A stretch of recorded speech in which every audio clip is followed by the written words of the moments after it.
اور حالات بد سے بدتر ہوتے جا رہے ہیں، اس میں سے ایک اہم وجہ ہم شادیوں کو سنت سے ہٹ کر رہے ہیں۔ اس لیے گاؤں کے تمام قاضی حضرات اور گاؤں کے علماء کرام نے یہ بیٹھ کر یہ بات کا فیصلہ لیا ہے کہ جس شادی کے اندر اور جس نکاح کی محفل میں، چاہے وہ شکرانے کے طور پر ہو، چاہے وہ ہلدی کا رسم ہو، چاہے جو بھی رسمیں ہو،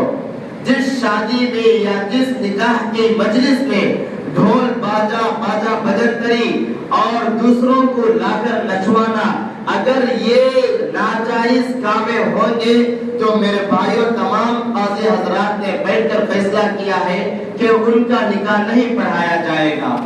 ان کا نکاح نہیں پڑھایا جائے گا۔ علماء کرام اور قاضی حضرات صرف یہی چاہ رہے ہیں کہ گاؤں کا ماحول سدھر جائے، معاشرہ سدھر جائے اور اسلام کے مطابق ہمارا معاشرہ ہو جائے، قرآن کے مطابق ہمارا معاشرہ ہو جائے، ہمارے زندگی کے ہر پہلو میں نبی پاک صلی اللہ علیہ وسلم کی سنتوں کو زندہ کرنے والے ہو جائے۔ آج کل ایک کا دکا نکاح سنت کے مطابق ہو رہا ہے۔